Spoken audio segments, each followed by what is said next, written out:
High family braking நல்லா இருக்கீங்களா? நாங்கள் ராஜர் எக்ஸி பேசுகிறோம். இந்த வீடியோவில் நீங்கள் பார்க்க போகிறது டிஎன்பிஎஸ்சி குரூப் 2A பொறுத்த வரைக்கும் பார்த்தீங்கன்னா இப்போ ஒரு அப்டேட் கொடுத்துருக்காங்க ஏப்ரல் 10. யாரெல்லாம் வந்து இன்எலிஜிபிள் அப்படின்றதையும் சொல்லியிருக்காங்க. இதில் நீங்கள் எலிஜிபிளாக இன்எலிஜிபிளாக எப்படி கண்டுபிடிக்கின்றதை இந்த வீடியோவில் பார்ப்போம் வாங்க. வெப்சைட்டில் போனீங்கன்னாக்கா குரூப் 2Aல ஓகேங்களா, அந்த ரிசல்ட் செக்ஷனில் போனீங்கன்னாக்கா மெமோ இருக்கும் ஓகேங்களா. 10/4/2024 டவுன்லோட் இன்எலிஜிபிலிட்டி மெமோன்னு இருக்கும். அதை கிளிக் பண்ணிங்கனாக்கா இந்தமாதிரி என்டர் ரிஜிஸ்டர் நம்பர்னு வரும்.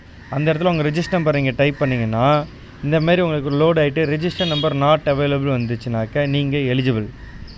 ரிஜிஸ்டர் நம்பர் அவைலபிள் ஆச்சுன்னா உள்ளே ஓப்பன் ஆகி எதனால் இன்எலிஜிபிள் ஆனீங்கன்றதை காட்டும், ரீசன் இருக்கும் சரிங்களா. ஸோ கீழே எனக்கு கமெண்ட்டில் கொடுங்க யாரெல்லாம் வந்து எலிஜிபிலிட்டி யாருக்கெல்லாம் வந்து ரிஜிஸ்டர் நம்பர் நாட் அவைலபிள் இருந்துச்சு, இல்லை ரிஜிஸ்டர் நம்பர் வந்திருக்கு ஓப்பன் ஆகிடுக்கு, எதனால் உங்களுக்கு இன்எலிஜிபிலிட்டி ஆக்கியிருக்காங்கிறது கீழே கமெண்ட்டில் கொடுங்க ஓகேங்களா. Bye family, take care, all the best. இது தயவு செஞ்சு எல்லோரும் பாருங்கள், பார்த்து செக் பண்ணுங்கள் எந்த ரேங்காக இருந்தாலும் ஓகேவா. Bye family, take care, all the best.